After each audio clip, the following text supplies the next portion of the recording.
I just want to know what is your background in reinforcement learning. I'm not a game theory person. I know very little about it, to be honest. So this talk will be completely about reinforcement learning, and it will have a machine learning flavor. So how many of you are aware of reinforcement learning, have done a course? Q learning, dynamic programming. Okay. So I'll do it based on that. Okay, so there are many things in this title. This is based on my recent work, but I'll try to explain the math and the fundamentals behind it rather than concentrating on the research paper itself. Okay, so here let's look at the word collaborative multi-user. Okay, you must have heard of the term collaborative filtering. Okay, so what is this in its most fundamental form, or the most basic form? Suppose you have a bunch of users, okay, user 1 to user n, okay, and a few movies which we label 1 to m. Okay, so each one of them has a preference towards each of the movies. Okay, let's say for example it's Netflix. This is called the Netflix problem. For example, you will see, okay, how user 1 let's say likes movie 10. They give it a rating 5. Okay. Maybe they give movie M a rating of 2 and this a 1, okay, and maybe user n has like 2 or 3 ratings, let's say 0 and there's a 3 and so on. Okay, so you're given a sparse measurement, but what you want to do is you want to predict how this user might like a movie they haven't watched. Okay, so this is called collaborative filtering. In general, without any structural assumptions, okay, it's not possible to do anything here. Can you tell me why? How will we predict if there is no structure? Exactly. So there is nothing to predict. It can be any value, right? So you have to assume a structure, and what is the most prototypical structure assumed in this? If you go back to machine learning research about 15 years ago, 10 years ago, the denominator was low rank assumption. Okay, you assume that this, let's call this matrix M. Okay, M can be written as A. This is an n by m matrix, which can be written as A times B, where A is an n by r matrix and this is a r by m matrix. All right. So the number of parameters has now reduced from n times n to n plus m times r. R is, let's say, order constant 2 or 3 or something, or 5 max. So this is of the order n plus m.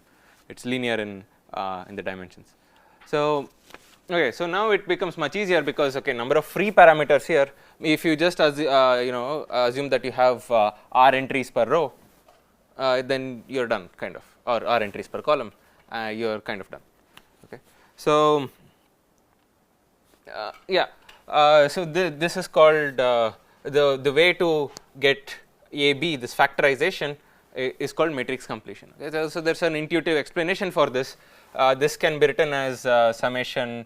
The ijth element of this can be written as summation k a I k equals 1 to r b k j, right. So what is this a I k? So k equals 1 to r is type of user, and a I k is kind of, we think of it as what kind of user, how much the user I belongs to group k, and b k j is how much group k likes item j or movie j, right. So k equals 1 could be a horror movie, k equals 2 could be, an adventure or thriller movie or something like that. So we model this based on that. We figure out what kind of user they are, what groups they belong to, and we figure out what those groups tend to like, and we are able to get the preference matrix.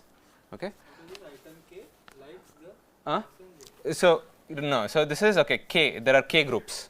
Okay, so k equals 1, etc. So let's say the k equals 1 group likes romance movies, right, for example. So AIK tells me how much membership the user I has in group 1, and then a movie could have various elements, and BKJ tells me how much of that element is present in that movie, right.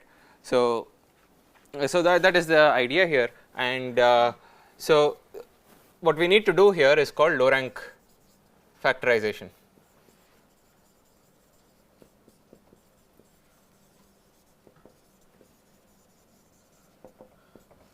Okay, so this is a non-convex optimization problem, and this is in general, I think, can be shown to be NP hard. because if you're given arbitrary A and B and ask me to complete it with low rank structure, it could even be impossible. If there's a lot of sparsity in A and B, it might even be impossible for you to do it with any good probability. What you kind of assume is that, okay, the M is A and B are not too sparse, M is also not too sparse, okay, and so that every entry gives you signal and you kind of see uniformly at random various things. Okay, so what you do is come up with a convex relaxation of this problem. Okay, what do I mean by that?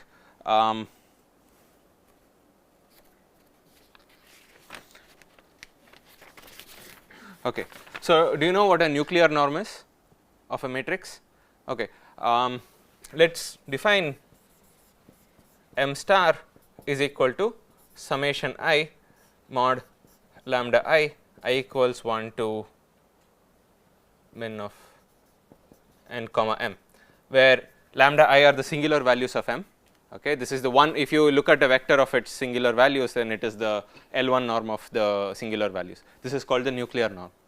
Okay, so one convex relaxation which has been proposed to solve this problem is that, okay, so if suppose I observe a subset, okay, so let's call an index set I, you know, this is this belongs to n cross m, okay, and I observe elements of these indices, okay, the rest of it is unknown. How do you retrieve m? You solve the following problem, that is solve the following optimization problem, that is minimize nuclear norm, okay, such that xij is equal to mij for all I comma j belongs to I. Okay, so so you basically you consider the space of all matrices and then you subject it to the constraint that, okay, whatever you observed you want it to be exact, and then you find the minimum nuclear norm solution to this. Okay, so then there are certain conditions under which this will retrieve the matrix M. Okay, so what is that thing? Let me not go into too much of details, but here is the theorem.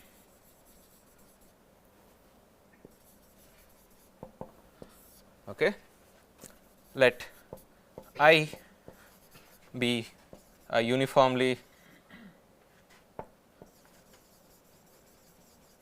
random subset of n by m of size, let us say capital N. Okay, and when m is incoherent, okay, here by which I mean not too sparse.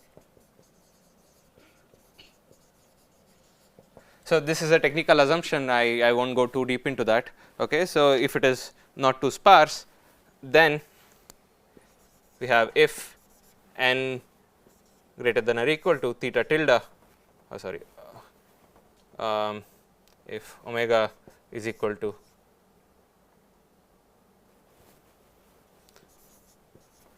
if you take this to be r times n plus m,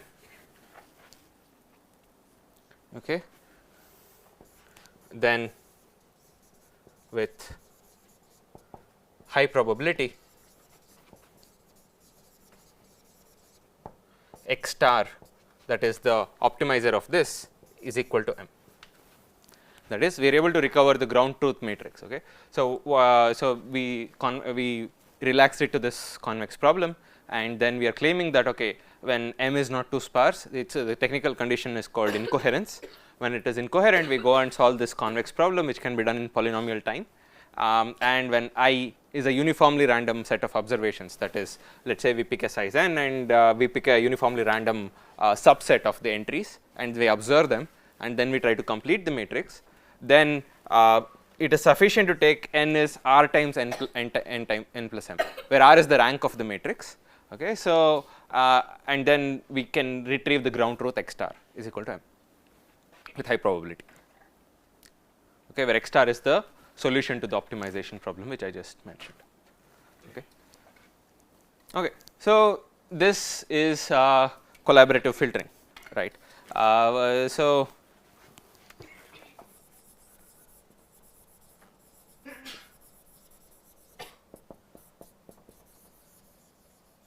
if you were in my colleague Arun's talk yesterday, he would have spoken about how to get a bandit version of this problem. As in, there are some users, but there is randomness. If you observe some arm, the answer is stochastic. They won't give you a deterministic answer. It's not exact. So how do you? There are some, but some users are similar to some other users. How do you make a collaborative bandit algorithm? Was what Arun talked about. Today, I'll introduce collaborative reinforcement learning. That is, we have a temporal dynamics. People's preferences change over time, right? For example, suppose you are Amazon, right? You want to figure out what a person likes. Okay, so you might go in and say, okay, you recommend a TV and they buy, let's say, a Samsung TV. Okay, so would it be right to actually after they buy a TV, would you actually go and recommend another TV again, because they're unlikely to buy it? So their preferences have changed, and most importantly, their preferences have changed because of your action, because you did that. And can you predict what it changes to? Maybe they want a TV stand now, that's what they want, or maybe some protective cover for it, or a pair of speakers. That would be the right answer. So what we want is, we want to model changes to a person's preferences. Not only do you want to understand a person's personalized preferences, but also model the change in preferences which came about because you did something, right? So that is where reinforcement learning comes in. Okay, so I gave you some idea about what math goes behind collaborative filtering. So let me tell you something about reinforcement learning. Yeah. Here, what do you mean by extra is equal to m? That's like for the coordinates in I, I only those Every coordinate. Okay, so you basically you took this problem and imposed the condition that only ijth coordinate here in some observed set is sparse subset is equal, and then you retrieved this matrix. But then what this theorem says, that is the optimum will have all the elements, all the unobserved elements to be equal because of the low rank constraint, right? Okay, right. So let's also think about there's also this kind of added value, right? So if you show someone a sci-fi movie, right, they might be afterwards interested in a documentary about space or something, but they might not be a priori interested in that thing. So you showed something and then you changed their state, and now they have a different preference, right? You want to understand this, and reinforcement learning is one way of going about this. Okay, so let me explain to you something about single agent reinforcement learning.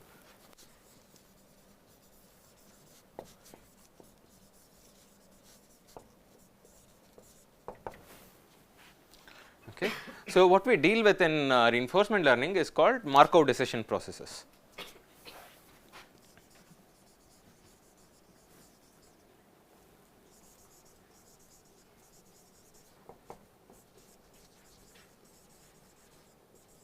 Or which we call MDP.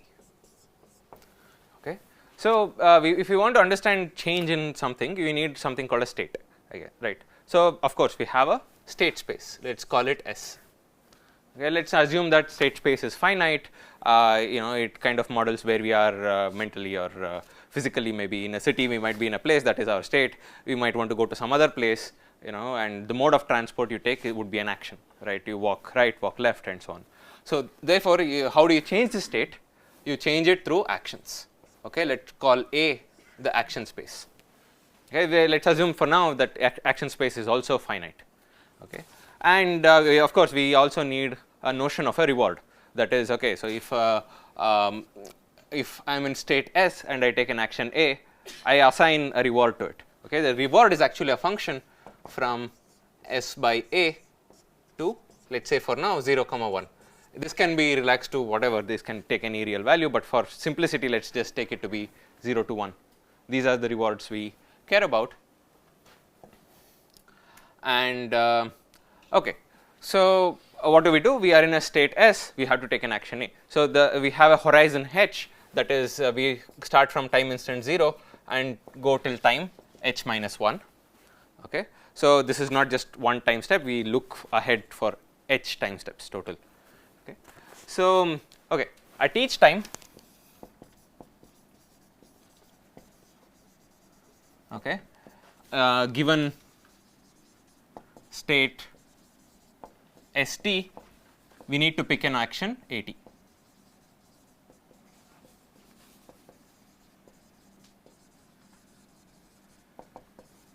Okay. So, we need a mapping from state S to action A. So, what should I do? I am in the state, what should I do? Okay. So, let us call that a policy pi. Okay. Pi is a function from S to A. This could be randomized, so it can go to the set of probability distributions over A. For now, let me just consider the deterministic policies. Okay. So, this is called a policy, and suppose I have a policy. So, what do I optimize for? How do I pick my policy? So, for this we have something called the value function. Okay. Suppose I have V pi of S naught, that is I start at state S naught, and I evolve with respect to okay. Before that, let me introduce how do I change state. Okay. So, for that is where the Markov part comes in. There is a transition kernel. Okay. So, that is a probability distribution, okay, given S comma A. Okay. This belongs to delta of S. Okay. That is given state S at time t, given I am in state S and I take an action A, I transition to the next state, which is given by the distribution Pt given S comma A. Right. By delta is mean probability distribution on the Set of the simplex on S, right, of corresponding to S. Right. Right. And this pi is also independent of the time, right? Yeah, we can make it different. Right. I mean, if I just drop the subscript, it means the collection from 0 to h minus 1. So, let me take that as the convention. Pt. Okay. So, this is the okay. So, basically, if I am in state St, okay, at time t, and I take action At, so I will go to a state St plus 1, which is distributed as this.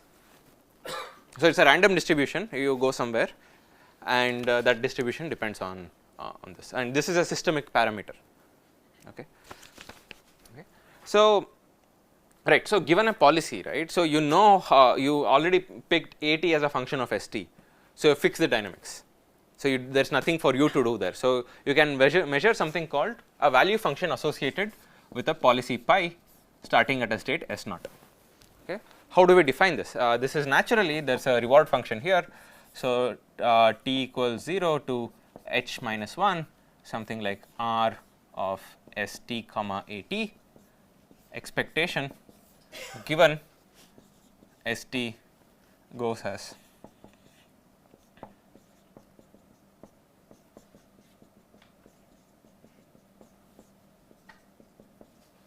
okay.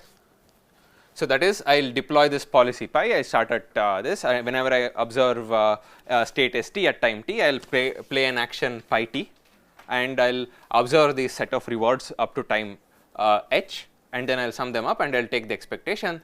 That is the value of this policy. Okay. So, I am actually looking forward in time. I am trying to measure, okay, if I take this action now, not only that I should get a high reward now, I should keep getting high reward for foreseeable future, right, and that is how I should think about value. So, it is the total reward which we care about. Okay. So, what is the natural way to pick the optimal policy pi star? Huh? Why is this called Markov? Like in what sense is Markov? So, in the sense that if you are in state St and you take action At, you go to St plus 1. It does not matter what your history was. It does not care if what your states were before time t. Right. So, okay, so that is why it is called a Markov decision process. So, this is a fundamental, one of the most prototypical settings for reinforcement learning, right.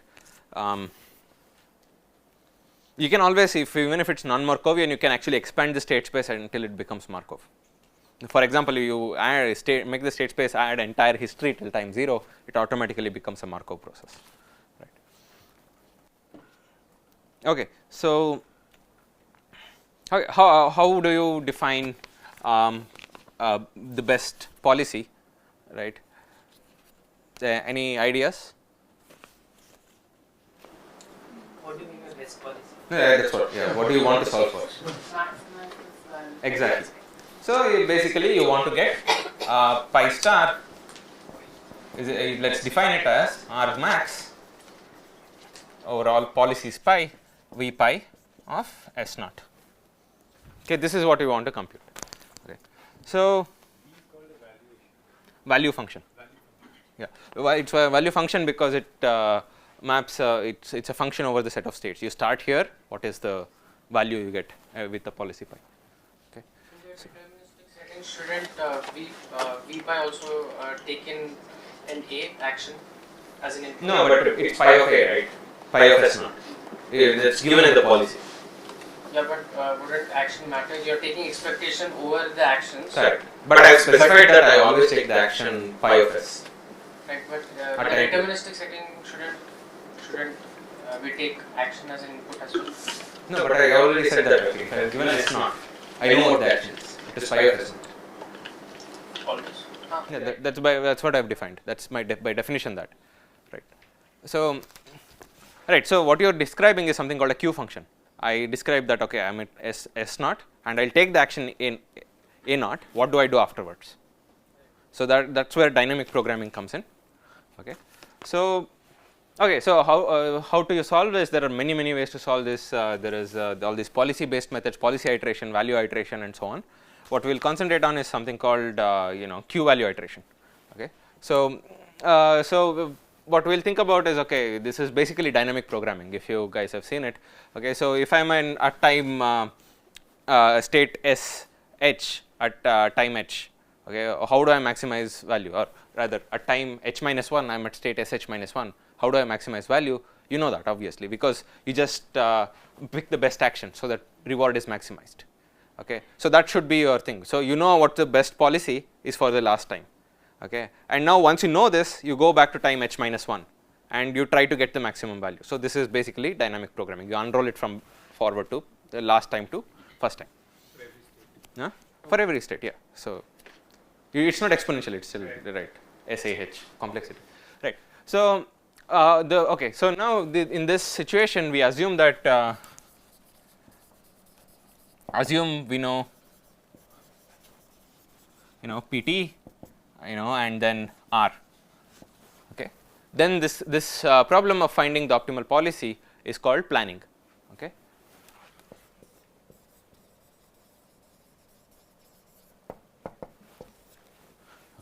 So so Q learning, or rather the Q value iteration is an algorithm for planning. Okay, so what I will define here, or rather let me state this as a theorem.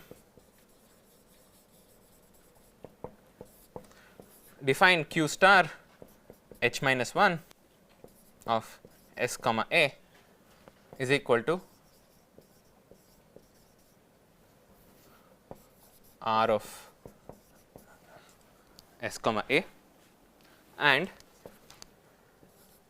Qt minus 1 of S comma A is equal to R of S comma A plus expected supremum A prime belongs to A, Q of S prime comma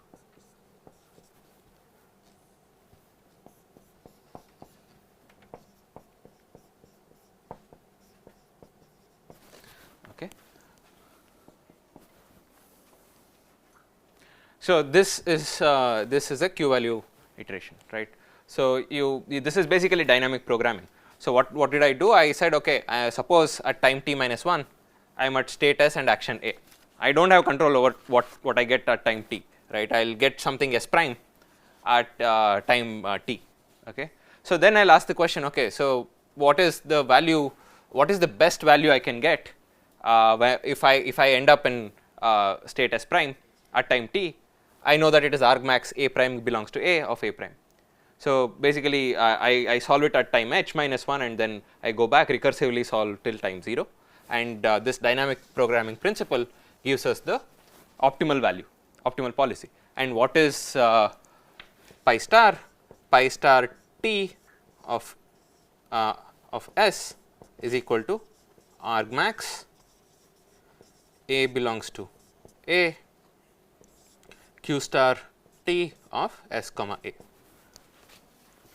So, what you judge to be the best action based on this dynamic programming algorithm is your optimal policy.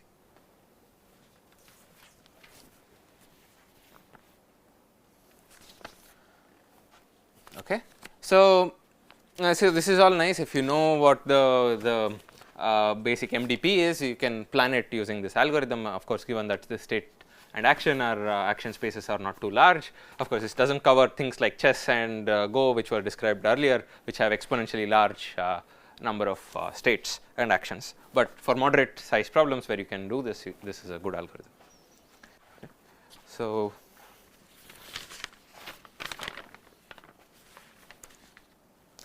okay. So, naturally what the question we want to ask is, what do I do if I do not know P or R?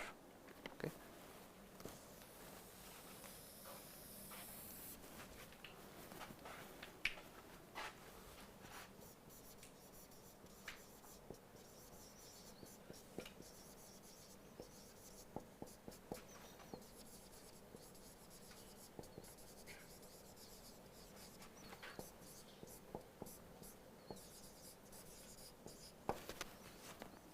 Right. So, this is a fundamental question in reinforcement learning. You do not know what the system you are dealing with is, right. So, how do you collect data so that you learn it? So, you should also understand that, okay, so if there could be strategies where you do not explore at all. So, you might be stuck in a local minimum. So, you start with a state, you are taking some actions, but you are ending back in the same set of states. You are not exploring something else. So, you do not know what the optimum is, right. So, you want to make sure that you see the entire state space and then figure out what the optimal policy is. So, this is called exploration. Okay.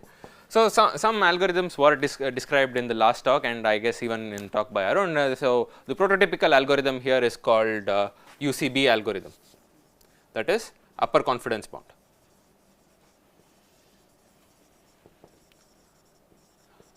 So, what you do in this case is that, okay, if you have not seen a state, you assign a very high value to it. If you have not played a state and action, you assign a very high value to it, and you do things greedily. So, you actually pick that action, but then when you see low rewards, you kind of keep lowering your expectation from that state. So, basically this is called optimism in the face of uncertainty. So, if you are very optimistic about things you do not know about, you go and explore it, and once you see that it is not very good, you will not go there again, right. So, that is the algorithm people use. So, what does this UCB type algorithms for RL do? It will try to explore and exploit, that is, it will try to explore the MDP and also learn the near optimal policies for the MDP at the same time. Okay. So, this is also known. For example, I can point you to Jin et al. From 2019, who first showed quantitative bounds that this kind of an online procedure can provably learn near optimal policies for MDPs. Okay. So, we are now ready to describe the setting which I want to present today, which combines this world of collaborative multi-user kind of learning and reinforcement learning. Okay. So, now we imagine there are multiple agents and we want to do something.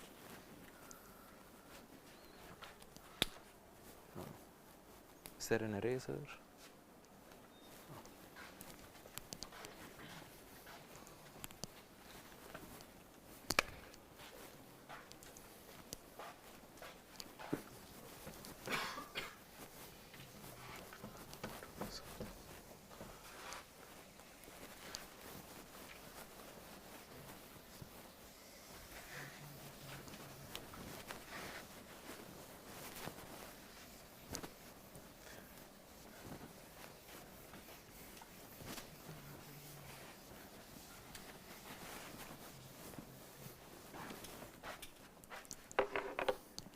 Okay.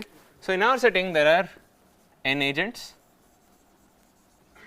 okay, and they share the same state and action space, same state space S, same action space A,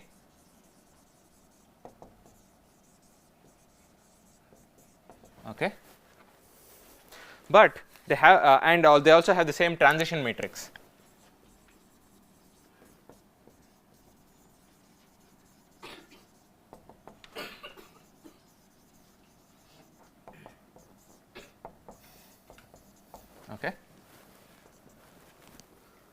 But what is different here is that they have different rewards. They have different preferences. If they see the same state and do the same action, they receive different rewards. So that's where subjectivity comes in, right? So let's call the reward as Ri of s comma a, okay? That is reward of agent I at state s when they take action a. Okay, so this can be and at time, let's say t. Okay. So let's call this matrix as RT, which is a n by s by a matrix. Okay. So what is this? Each row corresponds to one agent's reward function. So there are s by a rows, and then it corresponds to what the reward is for agent 1. What is the reward for each state and action at time t. Okay. So this is the reward function we have. Okay. So collaborative filtering, we saw that it had time equals just 0, that is we don't change across time, and they assumed low rank assumptions on this reward. What we will do is that, okay, across time we will assume low rank assumptions on these matrices. So assume RT is of rank R, okay, and also unknown,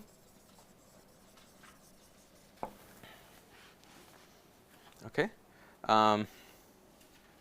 and it is incoherent. Incoherence is a technical condition will require to complete matrices with polynomial time algorithms, but if you know if your favorite algorithm will work there if it works with non-coherent matrices, non-incoherent matrices, right. Okay, so why is this a hard problem? So we had a formula to do how to do matrix completion, how to collect data to do matrix completion in the prior thing.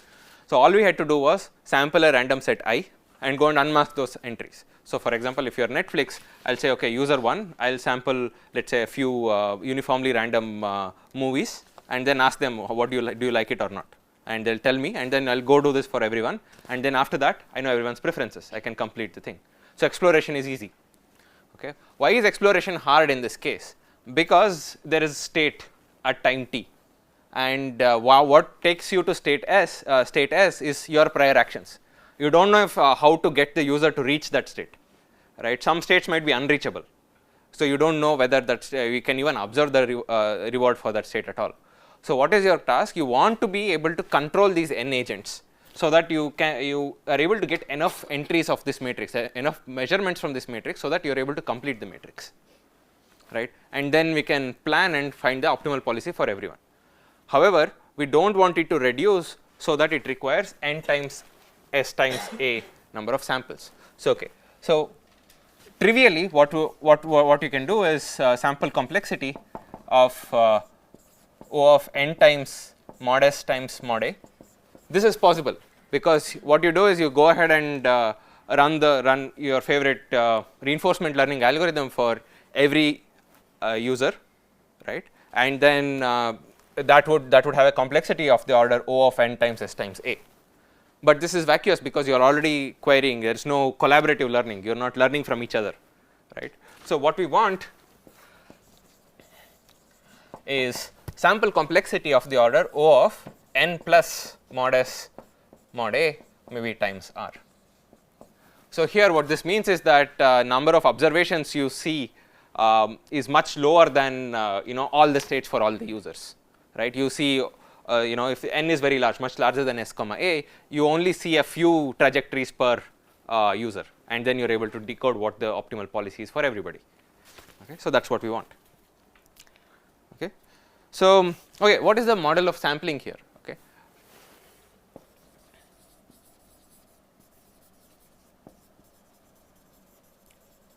okay, okay, how do you get a sample? What you do is you go and specify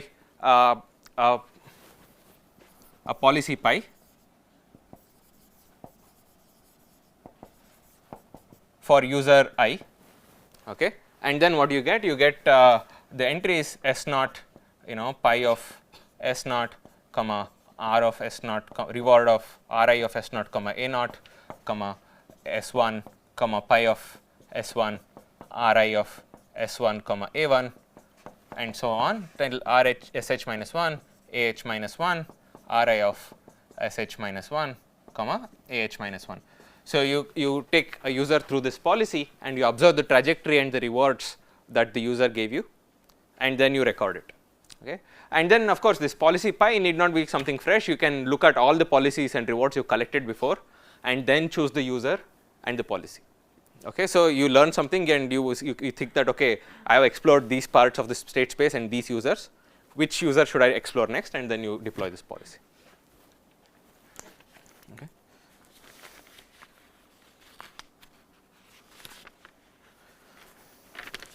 Okay, we will call this one sample. Okay. So, concretely put, we want the number of trajectories we query to be of this order rather than of this order. Okay. Right. So, what do we want to do? So, how can we complete a matrix? So, let us go in the reverse direction. So, what kind of entries do I need to be able to apply a matrix completion algorithm?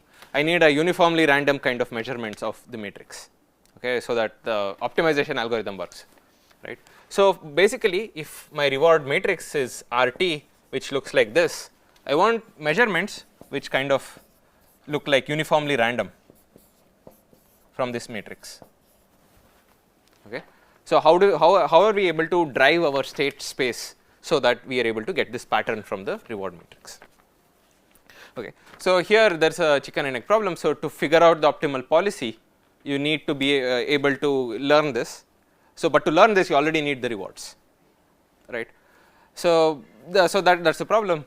So, what comes to the rescue here is called reward free reinforcement learning, right. So, we use the fact that everyone has the same transition matrix and try to kind of learn the transition matrix, and it turns out that does not involve the factor n when the number of users is very large. Okay. So, what comes to the rescue is called reward free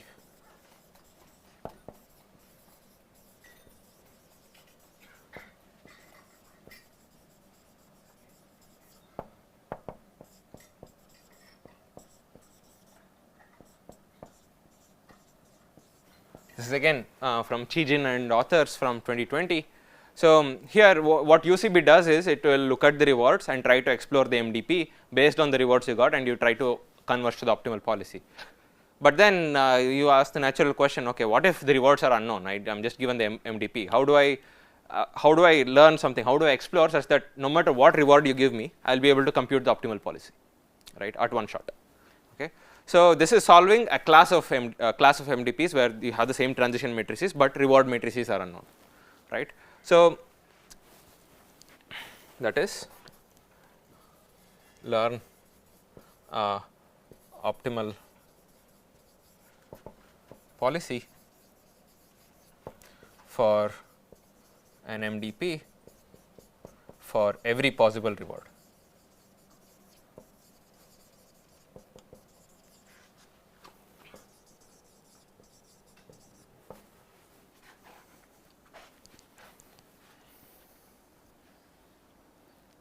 Okay. So, what this does is it will explore it will gives you an algorithm to explore the MDP of with state space S, action space A, and probability kernel P, such that with sample complexity O tilde of mod S squared A over epsilon squared. Okay. So, epsilon is some kind of an error, approximation error which we have. Okay. So, with this kind of sample complexity, you will be able to find epsilon optimal policy for every reward. Okay. So, what this is okay, it will output a function and you input a reward function to it, and it will polynomial time compute the optimal policy for that reward, epsilon optimal policy for that reward. Okay, so this comes to our rescue, and so now given that each agent is kind of has the same transition matrix, we can run reinforcement reward free RL by picking random users and expect that we can learn optimal policy for all rewards, right. and then hopefully we will be able to get the right rewards by using this optimal policy for all rewards. Okay. So, this forms our step 1.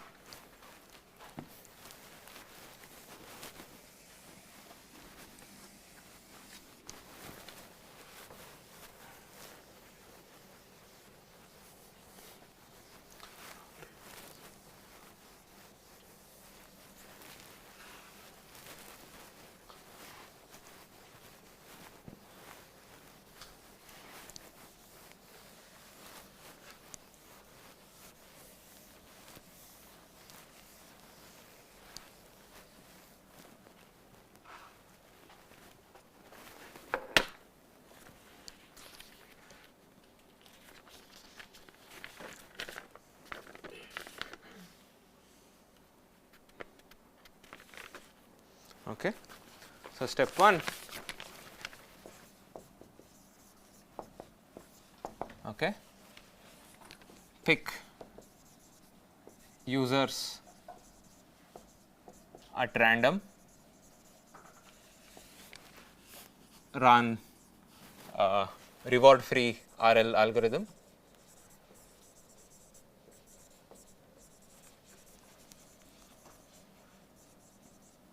okay, and figure out optimal policy for every possible reward.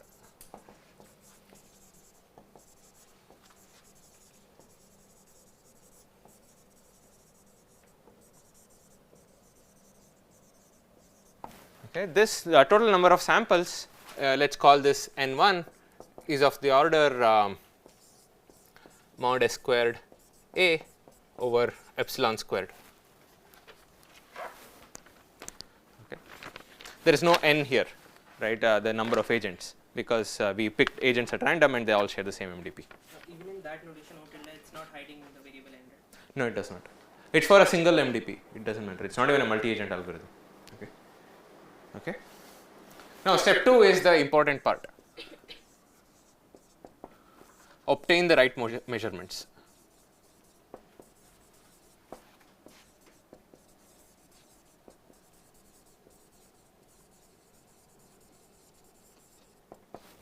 Okay.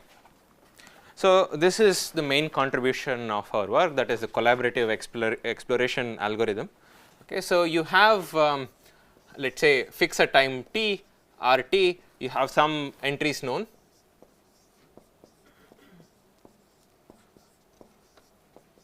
okay, and some entries are unknown. Okay.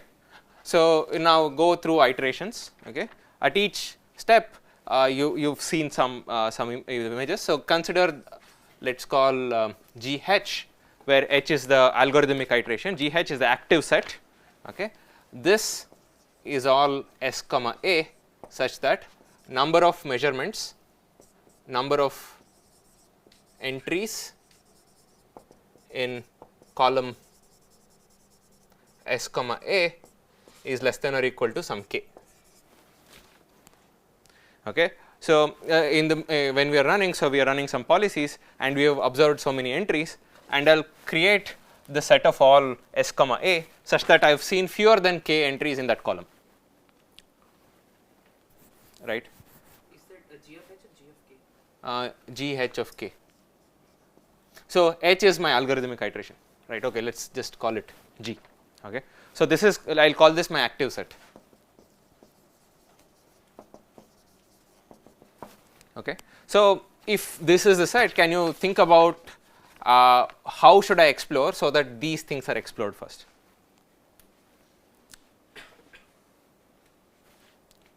Repeat your question. Repeat your question. Okay. So, now I know that, okay, I have measured, so I know these many measurements.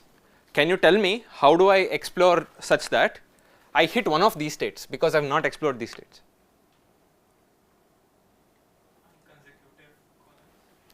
Not even consecutive. How do I set the policy? All I get to do is specify a policy. I know if you tell me a reward, I know the optimal policy to achieve it, right, because I have done reward free RL, right. So, if you tell me a reward, I can tell you what the optimal policy to achieve that is. So, how do you set the reward so that I explore these states?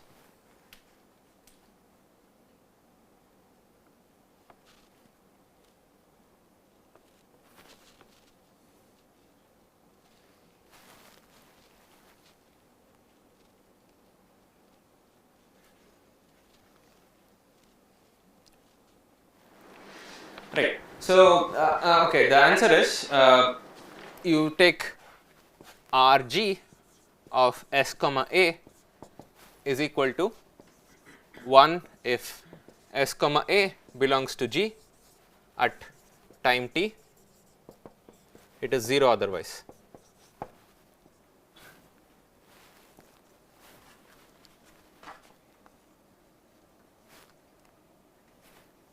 So, this is my reward, right. So, so if I get the optimal policy from this, what does it maximize? It maximizes the probability that I am in this unexplored set, the optimal policy. So, I can, using my reward free reinforcement learning, I can compute pi g, which optimally reaches the unexplored set.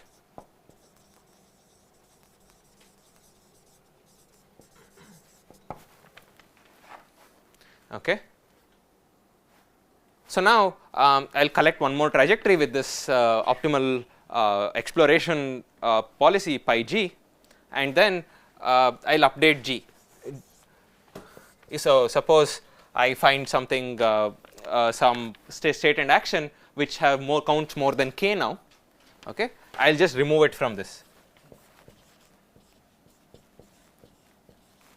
Is greater than k, that means I have explored that. I explored that state. So, you have k entries in this column, and I will do this for a random user.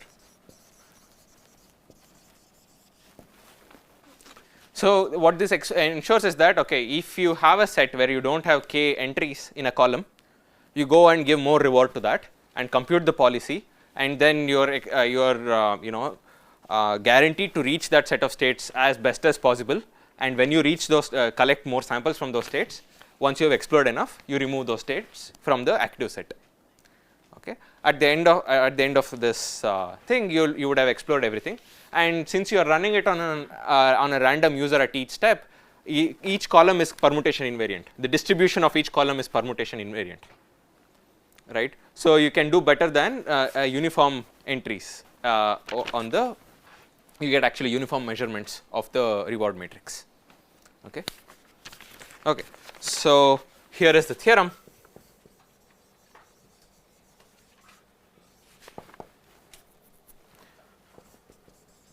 The generated matrix has at least, actually stochastically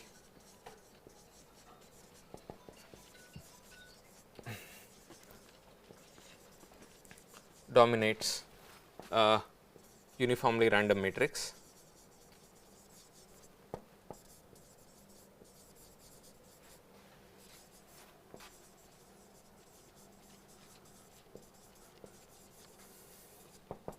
So, what this means roughly is that the number of entries we see is more than a uniformly random matrix, at least as many as a uniformly random matrix, and it is as random.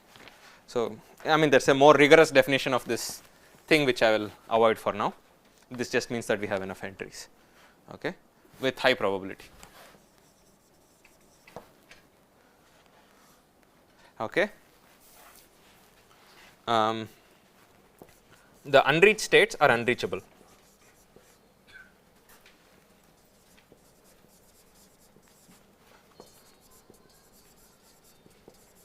Are unreachable with probability greater than or equal to epsilon with any policy.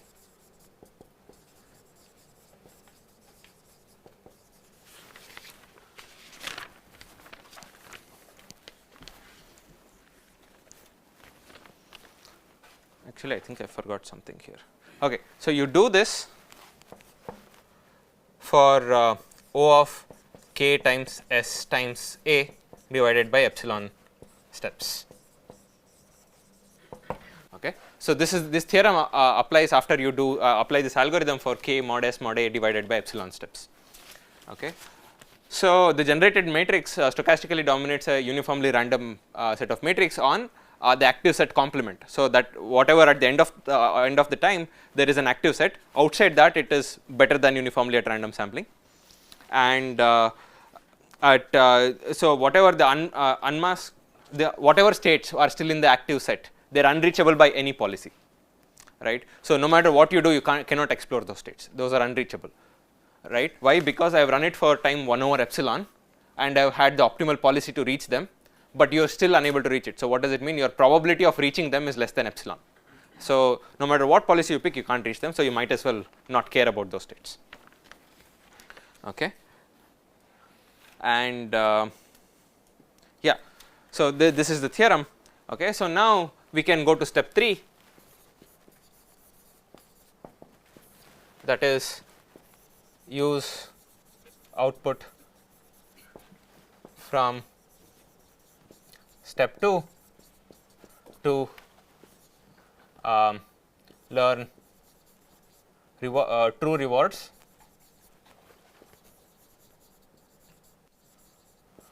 R naught, R1, etc. till RH minus 1. These are all n by S by SA matrices. Okay. So, you know all the rewards for all the users at all times because of matrix completion algorithm. You can, for example, use the rect one, the matrix, the convex relaxation based algorithm I used, which is also polytime, and complete these matrices. Okay. And then step 4. Okay, this is easy because we know that we have done reward free RL, right. So, what we can do is you can actually, if you know the reward, you know the optimal policy now, right. So, now you have explored the optimal policy for every you know the reward for every user. So, you can just plug it into the reward free RL algorithm and you know the optimal policy for every user. Use reward free RL to learn optimal policy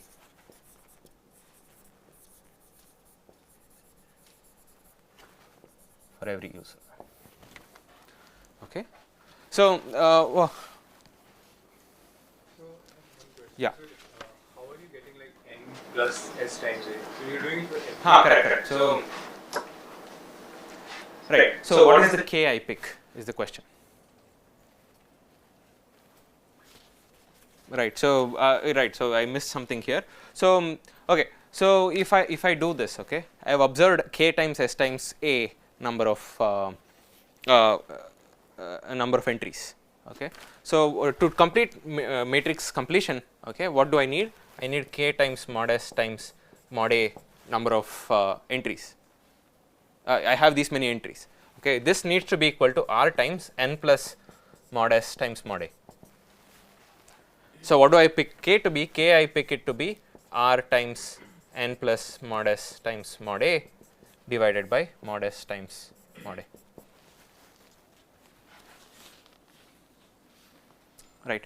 So, with this k we are able to complete the matrix, and therefore, what is this number of iterations number of samples we procured? It was this number of samples for reward free RL and this numbers of samples for completing the reward matrices, right. So, notice that this does not have an n and this has r times n plus sa.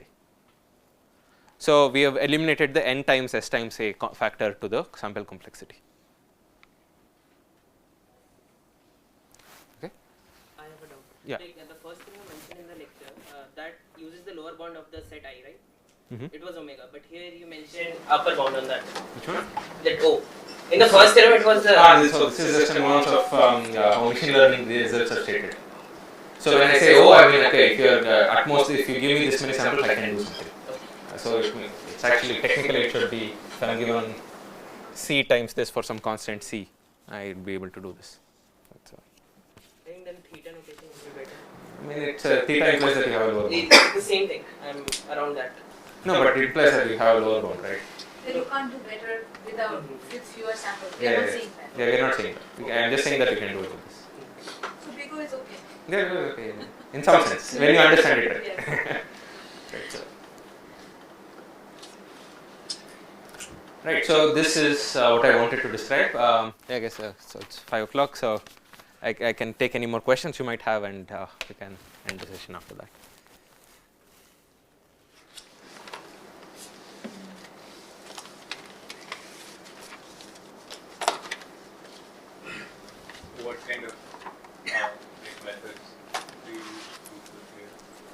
So here we actually, like I said, it's quite simple. Okay, so at each step, okay, with if I at any point I go for 1 over epsilon number of steps without seeing a state from the active set. That means that the probability of reaching the active set is less than epsilon, right? I can infer that because Monte Carlo approximation, right? So I can just terminate the algorithm. So I can conclude that whatever I haven't reached are unreachable. Okay. If that is not the case, every 1 over epsilon or so steps, I'll keep seeing one sample from this set, active set. So how many times can you exhaust it? It's k times s times a. So the sample complexity is k after k times s times a over epsilon O tilde of this. This algorithm should terminate and give us a guarantee that whatever is left unexplored is unexplorable. Yeah, that's basically the math.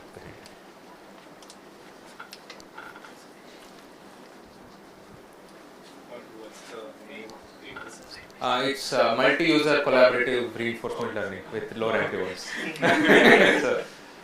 So it's a fashion of writing papers where you state the entire paper in the title, so that when people Google it, they remember to cite you. Right, so it's okay.